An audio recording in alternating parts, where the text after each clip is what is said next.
معزز ساتھیوں،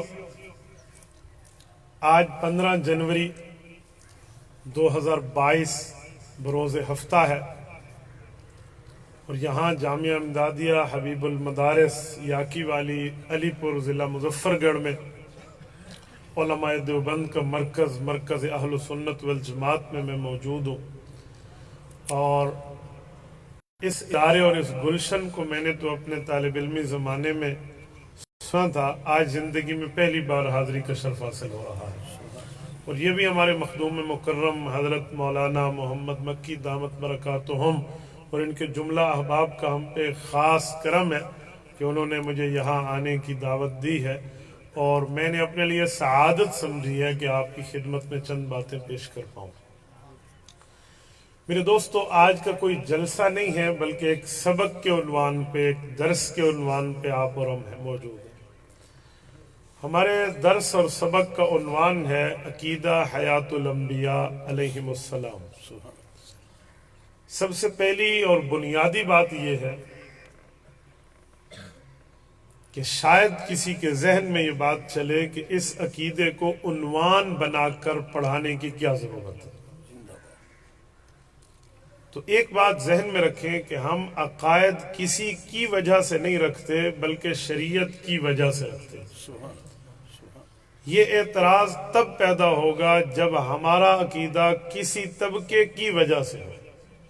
جب ہم عقیدہ شریعت کا حصہ سمجھتے ہیں، مذہب کا حصہ سمجھتے ہیں، ایمان کا حصہ سمجھتے ہیں، اور اسے مسئلہ بھی نہیں عقیدہ سمجھتے ہیں، تو پھر اسے پڑھنا بھی چاہیے، پڑھانا بھی چاہیے۔ دوسری بات کہ شاید کچھ لوگ یہ سمجھیں کہ کسی کے خلاف پڑھایا جا رہا ہے، بابا ہم اپنے مذہب کے دلائل پڑھا رہے ہیں۔ میں کسی اکے دکے کو اتنی ترجیح نہیں دیتا کہ ان کے خلاف سبق کا عنوان رکھیں۔ ہم مسلمان ہیں، ہم اہل سنت والجماعت ہیں، ہم احناف دیوبند ہیں، ہمارا نظریہ ہے، ہم اپنے نظریے پر دلائل پڑھتے اور پڑھاتے ہیں۔ یہ میں اس لیے کہہ رہا ہوں کہ شاید کوئی کہ کسی کی وجہ سے کرے، بھئی کسی کی وجہ سے نہیں ہے، ہم اپنی وجہ سے کر رہے ہیں، اپنے بندوں کو اپنے عقائد کے دلائل سمجھاتے ہیں۔ دیکھیں، عقیدہ ختم نبوت ہم مانتے ہیں، ہم قادیانیوں کی ضد میں نہیں مانتے، نہ ہم قادیانیوں کے بغض میں مانتے ہیں، نہ قادیانیوں کی وجہ سے مانتے ہیں، بلکہ قادیانی آج کی پیداوار ہیں۔ ہم عقیدہ ختم نبوت شریعت میں روز اول سے مانتے ہیں۔ ابو بکر صدیق رضی اللہ تعالیٰ عنہ کو ہم خلیفہ بلا فصل مانتے ہیں، کسی رافضی کی وجہ سے نہیں مانتے۔ جی وہ انکار کرتے ہیں تو ہم ابو بکر رضی اللہ تعالیٰ کی حمایت کرتے ہیں؟ جی نہیں، ہم حضرت ابو بکر صدیق کو خلیفہ بلا فصل روز اول سے شریعت میں مسلم مانتے ہیں۔ تو عقیدے کسی کی وجہ سے نہیں ہوتے۔ یہ اسی لیے میں آپ کے ذہن سے بات نکال رہا ہوں کہ بھئی کیوں پڑھا رہے ہیں، موجودہ دور میں اس کا فائدہ۔ رات آپ حضرات کا یہ اشتہار اپلوڈ ہوا تو بہت سے ہمارے اپنے بھی اور کچھ کرم فرما بھی مجھ سے رابطے میں رہے کہ مولانا امت ٹوٹی ہوئی ہے، امت میں انتشار موجود ہے، کفر سے ہماری ٹکر ہے، آپ اس عقیدے کو لے کر بیٹھ گئے ہیں۔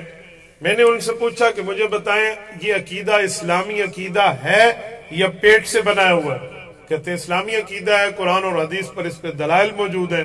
تو میں ان کا پھر قرآن اور حدیث کے کچھ مسئلے کو چھپانا چاہیے اور کچھ کو بتانا چاہیے۔ یہ ترتیب اہل سنت والجماعت کی نہیں ہے، یہ ترتیب ہماری نہیں ہے جو آپ مجھے سکھا رہے ہیں۔ جی امت ٹوٹی ہو، تو بھائی میں امت کو جوڑ رہا ہوں کہ آؤ اپنے پاک پیغمبر کی تمام صفات کے ساتھ جڑ جاؤ۔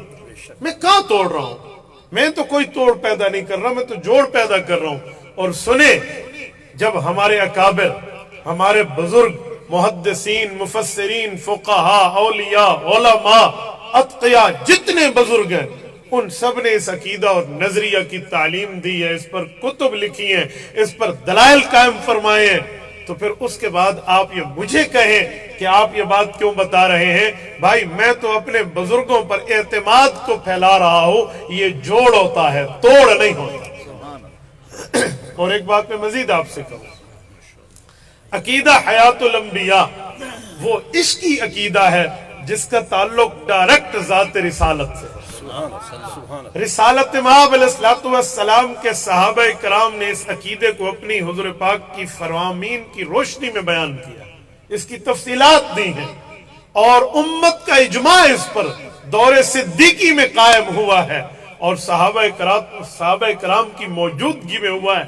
تو میں آپ کے سامنے رکھوں گا، آپ اس بات سے بخوبی آگاہ ہوں گے کہ یہ توڑ کا نظریہ نہیں ہے، یہ جوڑ کا ہے۔ کوئی توڑ کر رہا ہے تو اسے کہیں بھئی کیوں کر رہا ہے؟ ہمارے اکابرین نے تو ہر وقت اس عقیدے پر مضبوطی سے پڑھن پڑھانے کی ترتیب رکھی ہے۔ یہ آج تک اہل سنت والجماعت کے مدعیان میں کسی کا انکار نہیں تھا۔ یہ نصف صدی قبل 1957 میں خیر المدارس ملتان کے ایک جلسے میں ایک مولوی صاحب نے انکار کیا، اور اس کے جواب میں ہمارے تمام اکابرین نے اکٹھے ہو کر ایک تحریر لکھوا کے اس بات کا خلا کما کیا۔ تو ہم تو اکابرین کے ساتھ ہیں، ہم تو بزرگوں کے ساتھ ہیں، ہم کوئی نئی روش اپنائیں تب امت میں توڑ پیدا ہو۔ یہ میں نے دو باتیں صرف سمجھائی ہیں کہ اس طرح پڑھنے اور پڑھانے کی ضرورت کیا ہے، یہ اس بنیاد پہ۔ اگلی بات، عقیدہ حیات النبی جب ہم شروع سے مانتے ہوئے آ رہے ہیں تو یہ عقیدہ امت میں کس کس کا ہے؟ کچھ لوگ کہتے ہیں اختلافی ہے، اس میں اختلاف ہے، دوسری طرف رائے موجود ہے، اقوال موجود ہیں، تو اس طرح بات کر کے وہ کہتے ہیں اس مسئلے کو نہ چھوڑو۔ یہ جو دوست ہیں نا ہمارے کہنے والے، یہ دو قسم کے ہیں، یا تو انہیں عقیدے کی واقفیت نہیں ہے، یا واقفیت ہے تو پھر بیان کرنے سے ڈرتے ہیں۔ تو بھائی دونوں صورتوں کا جواب میں عرض کرتا ہوں۔ یہ بات ذہن میں رکھیں، عقیدہ حیات الانبیاء میں کوئی اختلاف نہیں، پوری امت مسلمہ میں حنفی، شافعی، مالکی، حنبلی، یہ امت مسلمہ کے 4 فقہا کے طبقات ہیں، ان میں کوئی اختلاف نہیں۔ جو اختلاف کی بات چلتی ہے نا، وہ اگر ہے تو عام مردے کے حد تک ہے، اور عام مردے کے سماع کی حد تک ہے۔ رسالت مآب علیہ الصلوۃ والسلام کی حیات کے بارے میں امت میں کبھی اختلاف نہیں رہا۔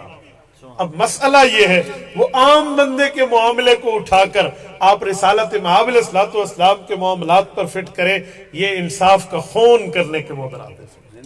اچھا تھوڑا آگے چلتے ہیں۔ پوری دنیا میں اس وقت اگر 2022 کی میں بات کروں تو تھوڑا پیچھے چلے جاتے ہیں، کوئی 20-30 سال پہلے کی ایک بات کرتا ہوں۔ 1994 میں یہ معراج محمد بارک نے اسلامی دنیا میں فقہی مذاہب کا فروغ کے جلد صفحہ 12 پہ لکھا ہے کہ 1994 میں جو مردم شماری ہوئی نا پوری دنیا میں کتنے مسلمان ہیں، تو اس وقت کی کاؤنٹنگ کے مطابق 1.30 ارب مسلمان تھے۔ 1.30 ارب مسلمان، اور ان میں پھر فقہی بنیادوں پہ دیکھا کہ کون کتنا، تو احناف جو تھے، حنفی احناف کی تعداد 86 کروڑ تھی، یعنی پوری دنیا اسلام کا 70% حصہ یہی تھے، 70%۔ تو اب ذرا اندازہ لگائیں کہاں تھے؟ وہ کہتے ہیں مصر، سوڈان، ملیشیا میں شافعی حضرات ہیں، UAE اور سعودی عرب میں، اور جو ہے نا کیا کہتے ہیں، اسی طرح کے قریبی کچھ علاقوں میں یہ حنابلہ ہے، حنبلی، اور افریقہ اور مدینہ منورہ کا اکثر ایریا یہ مالکی ہے، اور پوری دنیا اسلام باقی حنفی ہے۔ تو یہ چاروں، حنفی ہوں، مالکی ہوں، شافی ہوں، حنبلی ہوں، عقیدہ حیات النبی کے قائل و فاعل نظر آتے ہیں۔ ان میں سے کسی محدث، کسی فقیہ، کسی اصولی کی کوئی کتاب، کوئی حوالہ، کوئی عبارت، کوئی متن ایسا موجود نہیں ہے جو اس عقیدے کا رد کرے، بلکہ وہ اس کو مانتے ہوئے آ رہے ہیں۔ اور میں ایک بات مزید کہتا ہوں میرے دوستو، یہ بات ذہن میں رکھنا، اہل السنت والجماعت یہ لقب ہمیں ہمارے پاک پیغمبر نے خود دیا ہے۔ یہ اہل السنت کا لقب ہمیں ہمارے پیغمبر صلی اللہ علیہ وسلم سے ملا ہے۔ میں قاری محمد طیب قاسمی رحمہ اللہ کے الفاظ میں بات کروں کہ اہل السنت والجماعت کی طرف دعوت دینا دین کی طرف دعوت دینا ہے، اس سے ہٹنا فرقہ واریت کی طرف دعوت دینا۔ اب یہ نام ہمیں ہمارے پیغمبر نے کب دیا ہے؟ سورت نمبر 3 سورت آل عمران آیت نمبر 106، یوم تبیض وجوہ وتسود وجوہ۔ یہ آیت نازل ہوئی ہے کہ قیامت میں کچھ لوگوں کے چہرے سفید اور کچھ کے کالے ہیں۔ حضرت ابو ہریرہ راوی ہیں، ابو سعید خدری راوی ہیں، حضرت عبداللہ ابن عباس راوی ہیں، حضرت عبداللہ ابن عمر راوی ہیں رضی اللہ عنہم۔ یہ الدر المنصور میں امام جلال الدین سیوطی اسی آیت کے تحت اس کی تفسیر لائے ہیں۔ انہوں نے پوچھا یا رسول اللہ یہ کون لوگ ہیں جن کے چہرے سفید اور کون لوگ ہیں جن کے چہرے کالے ہوں گے قیامت میں؟ دنیا میں بھی تو کالے اور سفید چہرے ہیں۔ حضور علیہ السلام نے فرمایا تبیض وجوہ اہل السنت والجماعہ وتسود وجوہ اہل البدع والضلالہ، جن کے چہرے کالے ہوں گے وہ گمراہ اور عقیدے اور عمل میں ڈنڈی مارنے والے ہوں گے، اہل بدعت ہوں گے، اور جن کے چہرے سفید اور چمک رہیں گے یہ طبقہ اہل سنت والجماعت ہوگا۔ تو یہ نام ہمیں ہمارے پیغمبر نے دیا ہے۔ اب اہل سنت والجماعت کا کیا مطلب؟ دین نبی سے لے کر تشریع نبی کے صحابی سے لے کر، اور یہ دنیا میں چاروں حضرات کی میں بات کر چکا ہوں، یہ اہل سنت والجماعت ہے۔ اب ذرا سمجھیے ان کا نظریہ وفات کے بعد کے معاملات کے بارے میں کیا ہے۔ تو یہ بات یاد رکھیں کہ 4 بنیادی باتیں ہیں جس سے عقیدہ آخرت ہمیں سمجھ آتا ہے، لیکن آج کے دور میں جس نے اس عقیدے کا انکار کرنا ہے وہ ان 4 باتوں کی تعریفیں، ان 4 معاملات کے مطالب و مطلب مراد و مفہوم بدل دیتا ہے۔ میں پہلے اہل حق کی بانا، اہل حق کا مطلب رکھتا ہوں، پھر اس کے بعد اس میں ڈنڈی مارنے والوں کی تعین کر کے آپ کو ان کی نشاندہی کروں گا۔ نمبر 1 موت، نمبر 2 حیات، نمبر 3 قبر، نمبر 4 برزخ۔ یہ 4 وہ چیزیں ہیں جس کی بنیاد پر اس عقیدے کے انکار کی روش، اس عقیدے کی انکار کی راہ جو ہے نا بالکل صحیح کر کے معاملات لوگ آگے چلاتے ہیں۔ موت کا معنی بدلیں گے، حیات کا معنی بدلیں گے، قبر کا معنی بدلیں گے، برزخ کے معنی کی تبدیلی کریں گے۔ جو امت آج تک موت، حیات، قبر، برزخ کے معنی مطلب مراد سمجھتی ہوئی آ رہی تھی، اس میں اوپر نیچے کر کے خلجان پیدا کرنا، اعتراضات پیدا کرنا۔ یاد رکھیں جب ہم صحیح طور پہ گفتگو کرنا چاہیں تو پھر ایک ایک کی تعریف ہمارے سامنے ہونی چاہیے۔ میں بنیادی طور پر ایک بات کرتا ہوں، یہ بات ذہن میں رکھیں کہ جب انسان فوت ہو جاتا ہے، جب انسان مر جاتا ہے، اس پر موت قائم ہوتی ہے، تو موت قائم ہونے کے بعد وہ قبر میں جاتا ہے۔ جس جگہ اس کو دفن کیا جاتا ہے اسے قبر کہتے ہیں، اور پھر قبر میں اس پر حالات گزرتے ہیں، یا اچھے یا برے۔ اب یہ ذرا سمجھیے، زندہ ہے، پھر وفات پائی ہے، پھر جس جگہ گیا ہے وہ قبر ہے، پھر جو حالات اور وقت اور کیفیات گزری ہیں اس کا نام برزخ کا زمانہ۔